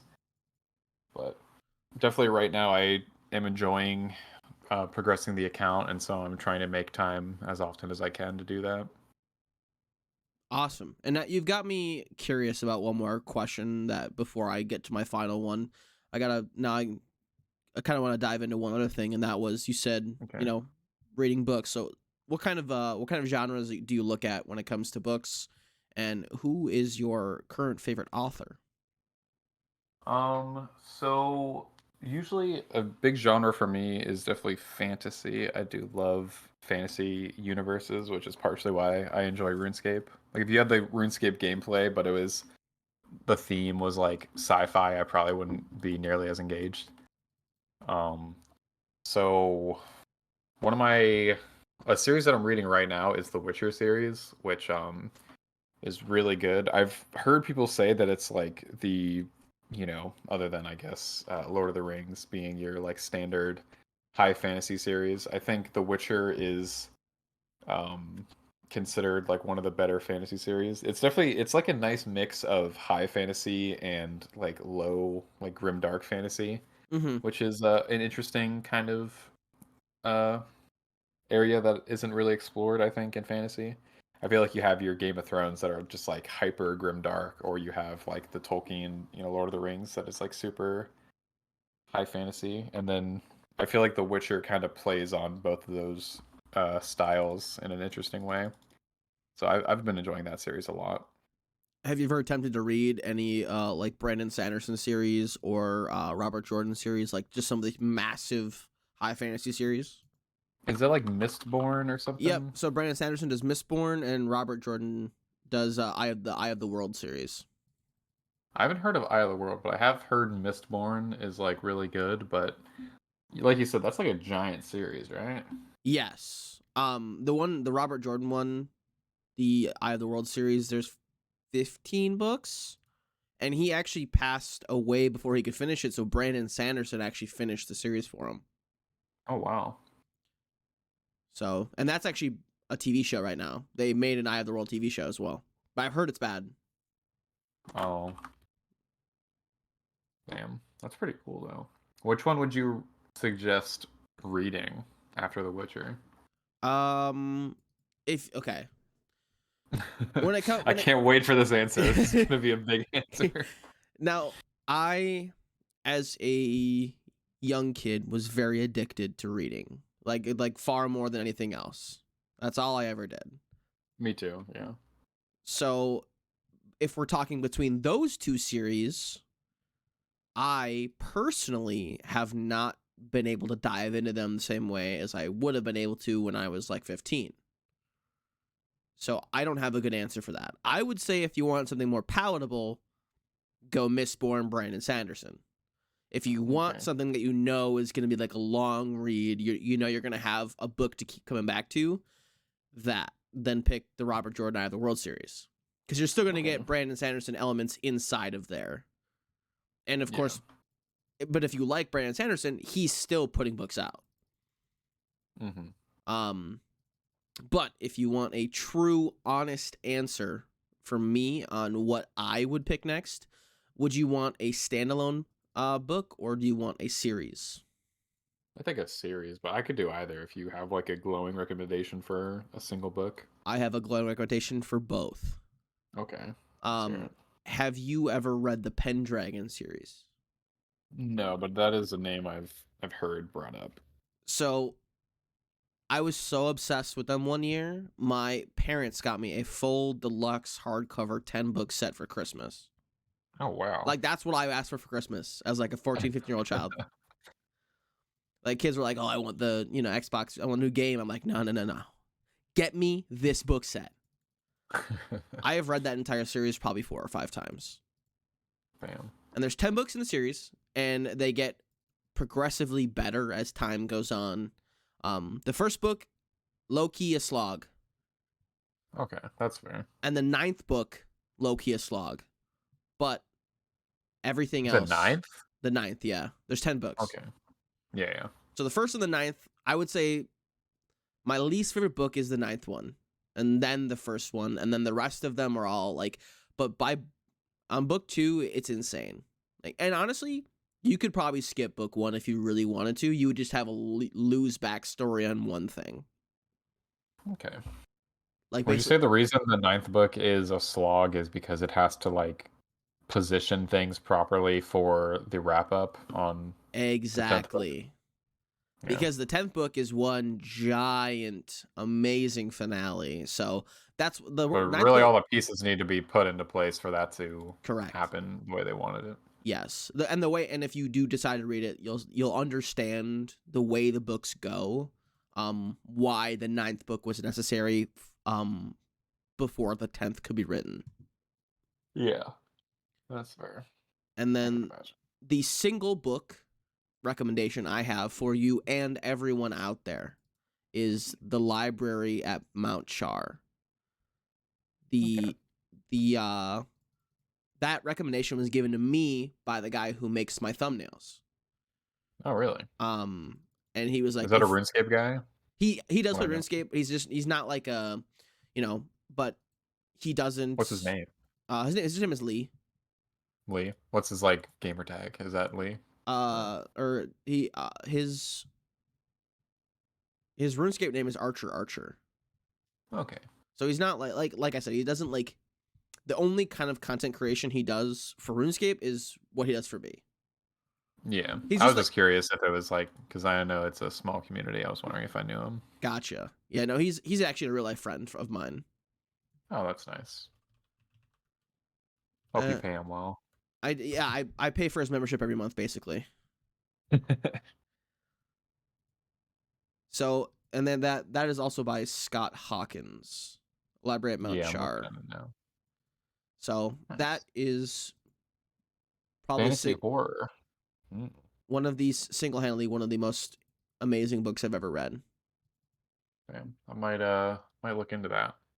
And I'm then currently reading well, I'm reading The Witcher. I'm also reading a sex book right now, that's which is crazy. it's kind of a fun read, I'm not gonna lie. Like a There's a 50 lot of like a stuff to 50 Shades of learn. Grey type shit. No, it's like a just it's like from a sex psychologist or whatever. So it's like Oh, okay. it's a nonfiction title. But it's a nice read, it's enjoyable. It's a nice little like reprieve from like the super deep like fantasy bullshit of The Witcher. Yes. Otherwise, I know you said you're more into fantasy. If you ever wanted a sci-fi recommendation, I can also get you one of those as well. I am weird with sci-fi for whatever reason. It's like the backdrop, no matter how good the story is, it just like rarely is something I get engaged with. I just really enjoy like fantasy worlds for some reason. Mm-hmm. I don't know why. It's just I just like them a lot. My sci-fi recommendation would be like if you like anime, you'll like this book. Okay. I'm very iffy about anime, so I might not like the book. That's fair. I'm very I got strong opinions on anime. Then we'll gloss over that one. We'll skip it. But how? Last question before we get to the final one. How Okay. is the Witcher series? I've heard the books Oh, are it's amazing. amazing. It's amazing. I highly recommend it. Okay. If you like the books, you'll definitely like or if you like the games rather, you'll definitely like the books. I hated The Witcher Um, 3, but not I because was of also the gonna story. say, I was gonna say, even if you don't like the games, you'll still like the books probably. I don't like the gameplay of Witcher 3. I don't like the I don't like it either. I played it for the story and that was it. And I played it after starting the books. okay. The books are just very like if you're a reader, if you're someone who likes fantasy, then the Witcher series is a no-brainer. Um, it's just very good, and I think it's a very interesting. Like if you're a bit of a scholar of like the fantasy novels that are out there, then I think the Witcher series is very interesting because, like I was saying, it kind of mixes that high fantasy and like grim dark fantasy pretty well. And also, it's like the concepts you might have seen it a little bit with the game, but like it's so it has like a hard magic system where you have these very strict rules of the way magic works in the universe, but then you also have a soft magic system where it's like the concept of love is like an actual force of power in the universe, which is like so fucking weird. The way that someone with no magical ability, if they are emotional enough, can cast a curse that could have very long lasting implications for the entire continent. It's just really crazy. Like it really just like takes the common tropes of fantasy and kind of like I don't know, works with them in a very interesting way. So I, yeah, I definitely highly recommend that series. that's extremely like a well thought out and interesting like way to put it, and that makes me want to actually like, dive into a lot more. Yeah, it's quite a series. So thank you. Yeah, you're welcome. S- I have a question for you actually. So, Okay, perfect. I'm curious, what's your like so where are you at right now with both of your well, I know you have like multiple accounts, but like you have Mayfield and then you have your hardcore 42, right? Yep. So Mayfield a Nightmare, basically. Okay, I honestly I did not even know how that name was supposed to be pronounced. I That just makes sense, Nightmare. it was on my old 30 defense account, and it looked better than any name I could think of, so that's just the name I brought it over. I like that name, yeah. But so what are you at right now, like with your goals on both accounts, like short term and long term? I'm curious. So short term, Mayfield. It doesn't sound like a short term goal, but technically it is to finish 200 mil fire making. That yeah, short term enough, I think. I'm Some at people might 140. find that weird to say, but I'm I at get it. 145 mil. So Yeah, that's close. I mean, I got 13 mil. You know, I got 99 fire making on my hardcore in like 5 days. So 45 something or like 50 mil. You know, that's not bad. yes. Long term, of course, is to max Mayfield, get it to the point, and then once Mayfield is maxed, I will be doing 200 mil rune crafting, Okay. and that's And like what method are you doing for that? Zaya Bloods. Okay. So So that'll be a grind. like a 2 or 3 year grind, yes. Yeah, that's fun though. But the reason I do Bloods is because the money will let me do smithing, fletching, construction. So you'll do 200 mil smithing. Smithing will probably come like right after rune crafting. Okay. But I also like after I finish rune crafting, I will need to start doing master farmers pretty consistently and actually start doing herb runs. Because when I'm rune crafting, I don't want to leave and do herb runs. But pretty much Yeah. any other skill, I'm gonna have to do herb runs if I want to consistently hammer out herb lore. How do you get around as a level 3 skiller? And you're definitely you're UIM, right? Yes, yes. Lots of practice and patience. Yeah. So, Ring of Elements has made things so much nicer. Yeah, I knew that from Rende's video So I on his have defense gear. so like my main teleport methods are the Ring of Elements, the Mhm. Chronicle, and I always keep an axe in my inventory to be able to canoe up to the Pharaoh Enclave. Of course, minigame teleports, but and that's usually how I get down to the Hasidius farming patch. That way I'm not wasting all of my Xerix talisman charges. Yeah. But as far as it goes, like pretty much, and then I have Artie Cloak as well, but that's like if I need a charter ship somewhere, like I'll have to go get that. And to get that, I have to go to Pharaoh Enclave to buy it again. Mm-hmm. Do you So think you'll get 99 construction after 200 mil fire making? Or well, I know you're definitely not going to get it from 200 mil fire making, but will you like wrap it up after or something yeah, to get that cape? that'll be the next 99 I get, and that because that will make my life so much Okay. easier for pretty much everything else. Yeah, for sure. But yeah, that will be the next 99. So the order I'm looking at is finish fire making, and then do construction, and then do thieving, and then after thieving do about 20 mil experience total, like after obviously end at 13 do 20 mil experience, the rest of it at master farmers, herb runs to finish farming, and then while I'm doing herb runs probably just do some temporos or some Mm-hmm. minnows depending on how I'm feeling, and then probably wrap up with smithing. And then, of course, I still have mining and crafting left, but I'm debating on whether or not I'm just going to save those for tuner rune crafting. Or if I want to actually finish maxing before I go for tuner mode rune crafting. Yeah. Because, To like, be fair, in the grand scheme of like the hours, I feel like maxing wouldn't be like too bad to like get done first. no, it's not. Especially because I'm 98 mining. I'm 700k from 99. Oh, damn, nice. It's not what I'm doing right now, so I just haven't finished it. Mm-hmm. And it doesn't really have any uses for me right now, so I just, You might as well, I guess, like it would make sense to just leave it because you'll get that XP from rune crafting, right? correct. And that's my 93 crafting is pretty much all from rune crafting anyway. Because So I already have you'll 42 definitely mil. you would get 99 crafting, right? From Yeah, because RC to 200. I already have 42 mil RC. Yeah. So yeah, but that's the thing is like I don't know. I kind of want to max before I finish rune crafting, but we'll see. Yeah, that's fair. Because I just It'd be want such to, a long grind, like doing that for like fucking 2+ years while not being maxed would probably be annoying. yes, because I got 40 mil and then I was like I want to finish fire making and then max, because fire making like gives me basically a lot of the resources I need to finish maxing. Mm-hmm. Or like gives me like a good step ahead. It's basically efficient to do 200 mil fire making before like actually maxing. Yeah, and it's really not that long of a 200 mil in the grand scheme of things. It's taken me a long time because I've been so on and off about it because I did solos for so long, and then I'm so tired of not finishing it. I'm doing masses the rest of the way.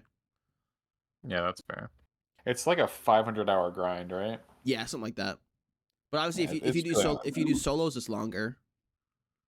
Oh, is it? You get less fire making XP from solos? You get about because I do the world hop method when I can for fire making, so you get about 100 to 150k less per Okay. hour.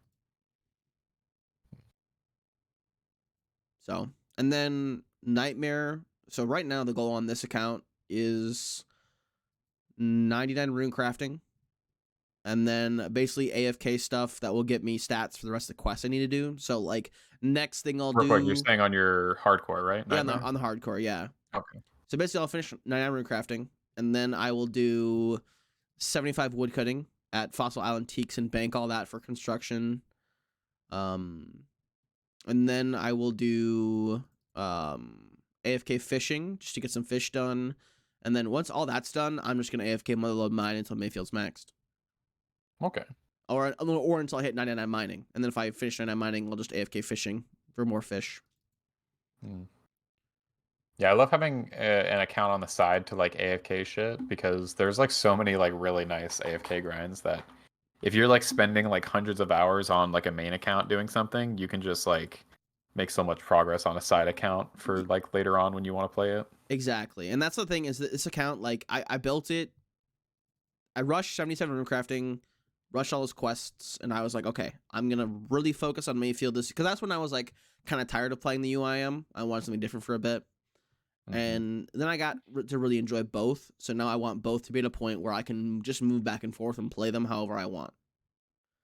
Yeah. And then, of course, if I ever want to, AFK Nightmare on combats, I can just go to Rock or Ammonite Crabs and just sit my ass there. Mm-hmm. So Yeah, I as spent an ungodly amount of time at Ammonites on both my hardcore and my UAM. yeah, It's just so easy to AFK that. exactly. Especially with the logout timer, you don't have to like look at that account Oh for yeah. I'm not gonna lie, I was using what do you call it? open I was using blue OSRS. light. Oh, I blue was using light. blue light a lot in the past. So I had the never log, so you'd have your full 6 hours. That shit was fucking nice. Of course I didn't use it on my UIM. I would never do something so immoral. But on other accounts that you'll never see videos of. No, yeah, 6 hour like the Neverlog shit was really nice. I'm glad. Like the 25 minutes is plenty, because the only reason you need to like be able to AFK for 6 hours is if you're doing something stupid as fuck, like splashing. So I Yeah, think 25 is like a really solid amount of time. So I'm glad they updated that. I agree. I think it was fantastic. Yeah, I'm pretty glad about that, I hope my especially for like long-winded. alting. Yes, no, absolutely for alting as well. Yeah, because like especially like scout alting for like wildy stuff if you're a hardcore or whatever. Mm-hmm. Yeah. I hope You said you hope my you're what? I hope my long-winded answer answered your question though. No, yeah, I did. I was glad to hear about it because I definitely, like I said, I have a lot of respect for skillers, especially going for like 200 mils. I think it's a lot of fun.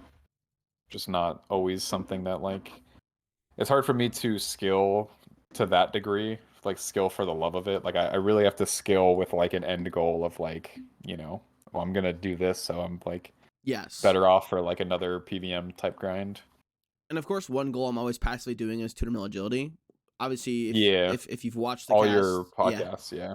yeah. So from 99, I'm at 15.5 mil now, and that's pretty much all from this, Mm-hmm. or just from hopping the box at Wintertod, just like passive agility training. I've gained like Yeah, a good 2.5 minute experience just doing passive shit. yeah, that's pretty nice. So, and then eventually one day that'll be a 200 mil I want to go for, but we'll see. Well, that's a hefty grind. Yeah, it's another like that's the thing about level 3 as well is most methods are a lot slower, but like agility will be one of those grinds that I can just very easily go do a farm run. Yeah. So I would love to see 99 Herblore on that account on Mayfield. That'd be really cool. I cannot wait. I'll never wear the cape for any reason, really, but I I would wear it doing agility. That shit's cool. yeah, I guess doing agility, yeah, probably not a bad idea. Got plenty of time you're gonna be doing agility on that account, so That's you could true. wear it for like 300 hours at least. More like 2,000. You can switch it up. You can switch your capes. I used to flex the untrimmed runecrafting cape a lot. Yeah, untrimmed root crafting is fucking cool. Because that's all this account was. I'm sure anybody who's listened to these before has heard me say this like a broken record, but this account initially was a runecrafting trophy account. That's all it was going to be. I was going to get top page, and then I was going to quit playing. That's cute. And here you are. And yeah, exactly. So, the finale question is: we've been playing this game for 10 years plus at this point. This version of the game, I should say. I've been playing this game in general for many, many years. What is your future looking like as for playing the game, or what do you see the future of RuneScape looking like as the game progresses and gets updated and changes and everything? As far as the future of the game itself, I definitely I think the game is going to get like more popular over time, which is weird to say because it's been over 10 years now. But I think they are going in a strong direction. I think they have like a strong creative like direction they're going with the game. So I'm definitely excited to see where they head from here as they get more of a budget, more of an idea of what they want to do with the game. Once we get a lot more tenure from like the current JMods, you know, because I know we have like a lot of JMods will leave. I know that's pretty standard for the industry to not stay for too long. But as we get more of these JMods that are on the team for multiple years, just seeing a more weathered approach to the way they make these updates. I'm excited to see what they do with a lot of things. I hope they go in a PVM heavy direction. I think a lot of skillers don't want to see crazy updates to the way skilling works, Like they want to see more skilling, but they don't want to see like, if you're like 140 mil into your Zia rune crafting grind and then it's like, oh, there's actually like a new method coming out that's like the same kind of gameplay, but it's like way the fuck better. It's like, twice as much XP per hour or something. Yeah. You might be a little bit annoyed over that. I think like But a lot of people thought I would be annoyed with the minigame coming out. But oh yeah, Guardians of the Rift. yeah, Oh, but that's like totally different gameplay style though. yeah, but I need the blood runes for GP, right? So if a new mythic comes out that's like good and gives me blood runes, fantastic, and I can do it, great. I don't think a lot of those updates, like I know a lot of people get deterred from them, but I don't think anything like that like ever deters me. Like really makes it like because like Good. eventually like there'll be a faster crafting method for me, which is kind of why it's like the last thing I want to do. Yeah. I'm kind of the same way where like I think a lot of people there's like a common joke where like the most efficient skilling method is to wait because eventually they'll make a faster method to do whatever you're trying to do. Yep. But to me, like the game is not about doing everything at the most efficient level. It's about like what do I want to do right now? What do I want to plan out? Like the planning and like the strategy behind shit is like half the fucking fun, Like you talking about your plan for how you're gonna get your skills up, how you're gonna max, how you're gonna go for 200 mils. Like that's to me half the fun of playing the fucking game is having the knowledge of the game and then like trying to figure out the path you want to take and then just executing that plan. Like I think that's a lot of fun. So I think when they make updates that make things easier or more viable, I really don't fucking care. Like I'll use that information and I'll be like, okay, I'll use that new content or I won't in Exactly. going forward. Like But it doesn't like ruin the stuff I've already done. exactly. Like I'm gonna do Guardians of the Rift to finish the outfit, but Yeah. I'll never go back after that. I don't really care about the pet transmog. I don't care about the pet. I don't care about the collection log slots there. I care about the 5 items there that are useful to me. Mm-hmm. And that's how I am too. Like I really only want to go for the things that are useful to like what I'm trying to achieve. I'm not super big on like collection logging and stuff like that, or just like general completionist. Like I like completing stuff that I just specifically want to complete. Yeah, no, I got you. And see, like that's why I have the hardcore is like because I do like collection logging, but I like doing things that I want to do. Yeah. So like my favorite like looking pet in the game is Vorkath, and I can never get that on Mayfield. So I'm eventually gonna go for the Vorkath pet on Nightmare. Yeah, and that'd be fucking cool on a 42 to have a Vorkath pad. That's like, to me, that's almost like there's like a level of irony to it. You know what I mean? Yes. Like being a 42 and like getting a Vorkath pad just seems like so fucking sick. It's like when I think of a Zerker, my first thought is like backpack. You know, I think of the fucking blue backpack. Yes. I Like, can't wait to get the Masori backpack. yeah. Oh, fucking that's the type of shit that makes me want to get 30 defense. Oh, Well, I guess can you get I think because now you don't have to get the XP reward from Monkey Madness.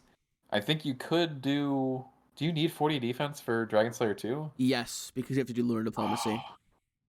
Maybe I will go 42 That's then. so it's funny you asked that because I had this whole route planned out for 35 defense at Nightmare, and then my friend was like, "Oh, don't you need 40 defense to do lunar diplomacy?" And I was like, "Fuck!"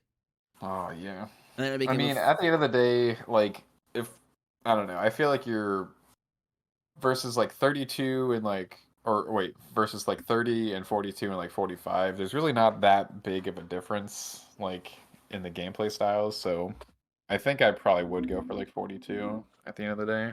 plus having If I was lunars is gonna do just so anything. much nicer.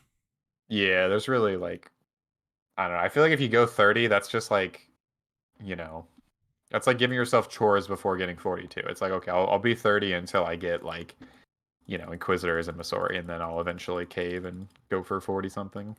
Especially because like if you But, want to do crafting on a UIM, having super glass make is gonna be for Zenites is gonna be crazy unless you already yeah. have the crafting level. Yeah, I got 90 right now. So that's not too bad. Do you do the Tsar method then? Yeah, that shit very expensive. Yeah. But I got a lot of money from shamans and CG, so I'm chilling on that front. But, oh, what I will say is if I do go for defense, I probably will go for 42. For the pure reason that I would instead of just being a general UIM progress series, I would pivot to being a road to Grandmaster, I think I would go 42 and make the series road to Grandmaster like 42 or whatever the fuck, Zerker. That'd be so Um sick. I love watching NATO's Road to Grandmaster series. yeah, there's another guy too. He just uploaded another video. Zerker Grandmaster. His videos are fucking cool. Mold, is it Mold? No, wait, that's it's Cam. iCam. Yeah. Yeah, Okay. iCam just came out with a new video. First video or first episode of season 2 of his Zerker to Grandmaster series. Very cool. I think yeah, I think that's a very cool like series concept because it is such a fucking challenge. Like getting Grandmaster as a Zerker is just crazy. I think B-Bay, who is a friend of Vegans, he's a 42 regular Iron Zerker. And he either just got Grandmaster or is like 2 tasks away from getting Grandmaster on that account. It's And that's fucking super fucking nuts. cool. But I think adding the UIM restriction is just like really cool. And like maybe I would never get it. I think it's very possible that I would never get it, but it would still be a lot of fun to like just see I just feel like it'd be pushing the limits of like what is possible not only for my skill but also for like the build. And I think that'd be a lot of fun. It'd be so interesting to see you do it. I would love to, but obviously I don't want to influence you one way or the other, whether or not to like break one defense. Because I also think the one defense UIM is a really cool thing too. Yeah, it's definitely pretty cool. I just think like for me, there's a definitely there's like an end point where like I just don't want to be one defense anymore. Like I primarily de-ironed my main iron because I didn't want to grind chambers for a T-bow. And so I won't be like Iron Olive where I'll be like going for a ZCB and going for a fucking T-bow. I'm not gonna be doing all that shit. Like if I have TOA log and I, maybe have like a scythe and shit, I'll probably be over being one defense at that point, and I'll want to move on to more like I don't know. I'd want to focus on like those more challenging combat achievement type grinds instead of being like, okay, let's grind 600 hours for a T-bow on a one defense. So I think I would definitely take the build to a pretty end game point before I would make that decision. But That's good to hear, though. It's good to hear. yeah, I'm definitely excited. There's so much to do on this account at one defense and beyond one defense. So I'm very excited. I guess that kind of explains your future of the game. Basically, as long as you're enjoying the one defense gameplay, as long as you're enjoying the game, you'll be Yeah. you'll be playing. I'll also be, we were talking about doing like different type of accounts. I fucking love making random ass account builds, and I think in the future I'll definitely engage with more like quirky ass builds. There's one account that I made which is it's a group hardcore, so it's like dangerous death everywhere, Mm-hmm. and it was a duo, but I got rid of one life, so it only has one life, and I was gonna play it as a UIM and go for an infernal cape, which sounds dumb as fuck, but I think that'd be fun because it'd be a dangerous inferno death. Um, That'd be wild. yeah. So when we were talking about like the concept of like a movie type video for the game, like off of like a contained grind, maybe one day in the future, if I get better at editing, I could make like a 90-minute movie out of that kind of account. I think that'd be a lot of fun. I've ever since we talked about that, it's been kind of swirling my mind, and Yeah, now same. it makes me kind of want to like write something like that.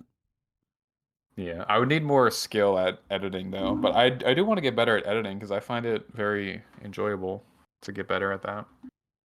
I try to add a little bit of like creative flair to my videos, even though it's hard without the knowledge and the skill, but I can only get better. I can't get worse at editing. Yeah, it's true. Yeah. So, all that being said, do you have anything left you want to say? Anything left you want to ask me, or how we feel? Oops, I super just broke the recording on messed up on that. Did you click it? No, I extended my screen so dramatically. Oh. I'm sorry for derailing, but yeah, do you have anything else you want to say? Anything else you want to ask? Anything of that nature? No, I think that pretty comfortably wraps it up. I think that was a solid just over 2 hours, I'm guessing. Just over 2 hours. We'll probably be around two, Perfect. but we'll be around 2 hours. Yeah. Yeah, we'll edit it out and post. It'll be a clean two. It's Anything gotta. over two, and people just zone out. So we gotta catch them in that quick 2 hours. The very swift 2 hours. Yeah, people like short content, so going over 2 hours is just not good. Gotta It's keep like them engaged. gotta keep a nice Christopher Nolan style movie instead of a James Cameron style movie. Yeah, anything over 2 hours, and you just make no money off of it. It's So like the old days when you had to make like 10-minute videos. That was like the sweet spot. exactly, and you could still get monetized. Yeah. So thank you again, Semtecks, for being here with me. Thank you for chatting with me, and I appreciate your time. Thank you. I had a great time talking about all this nerdy bullshit. We Thought it was a great love time. we love nerdy bullshit, Yeah, we sure do. and you have a Thank good you for having me. yes, absolutely, and have a good rest of your day/week/holiday weekend. Yep. Thank you. You too.